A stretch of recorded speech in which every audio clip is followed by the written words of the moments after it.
Üdvözlök mindenkit!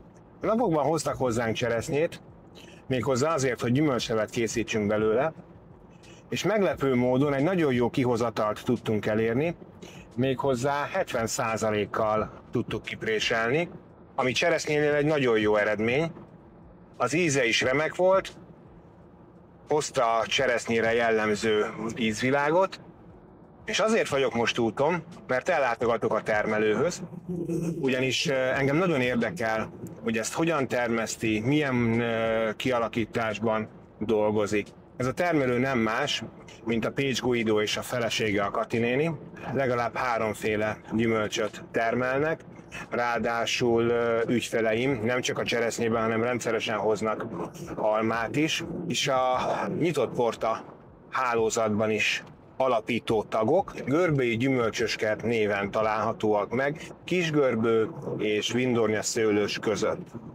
Remélem, sok mindent meg fogok tudni arról, hogy hogyan gazdálkodnak, mit csinálnak. Minden esetre a videó további része erről fog szólni.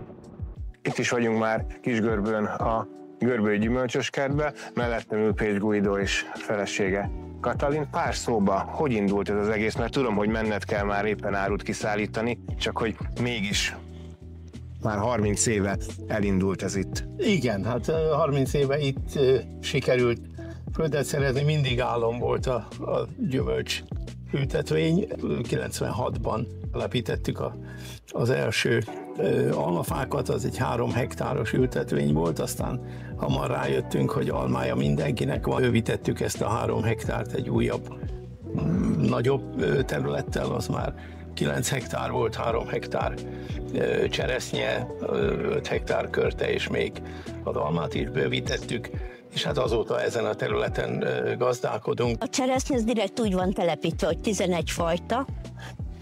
Eddig az volt a normális, hogy május 15-én kezdtük szedni a Rita nevű fajtával. Például április 27-én kezdtük szedni, június közepéig végéig van a 11 fajta folyamatosan. A munkáról az mindig is nagy probléma. Igen, ezzel igen, mi a feldolgozóban is időnként azért szembesülünk. Próbálunk éves állást nyújtani az infrastruktúra bővítésével. Itt azért a szezonalitást azért ugyanúgy érződik. Itt is lehetne éves munkát, ha valaki hajlandó a metszést is csinálni, az emelést, ami a legnagyobb dolog. Ugye Guidónak ki van a térde, meg a csipje is cserélve. És ő emeli a 30 kilót. Tiszta új ember akkor. Igen, de nem a előírás 30 kilós körtésládákat emelgetni. Hát most az igazság, tonnát. Én azért láttam a Guidót nálunk, ahogy kikapkodta a rekeszeket a kocsiból, meg betette. Ez 10 kilós rekesz. De én a 30-asat láttam.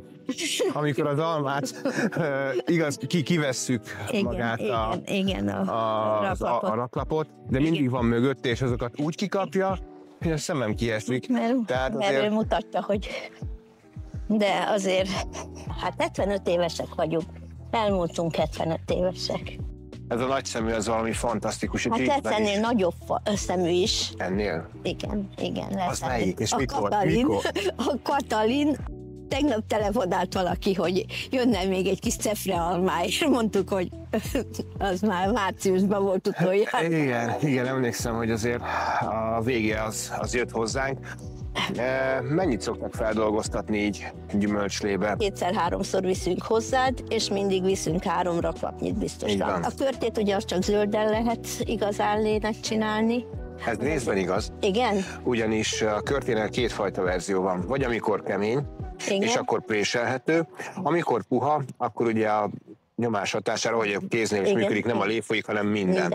Ekkor lehet pépezni, és almalével pedig felhítani, és akkor egy egész jó rostos állagú körte. A kihozatala ebből adódóan sokkal nagyobb, és én magam ezt jobban szeretem, ehhez viszont egy jó éret. Hát van, az is van mindig, úgyhogy akkor ezt kipróbáljuk. Jó? Nagyon tanulságos volt ez a látogatás a Görbei Gyümölcsöskertbe, ugyanis számomra sok minden dolog derült ki. 660 fával dolgoznak minden egyes fajtával hektáronként, ami azért elég nagy feladat, de ki lehet számolni. Cseresznyénél úgy tudom, hogy 2 tonna körül hoz hektáronként, almánál 10 és 14 tonna között, azt mondta a Kati néni, és a körte ennél több. Hogy megéri-e termeszteni gyümölcsöt, szerintem lehet számolni. Minden jót mindenkinek!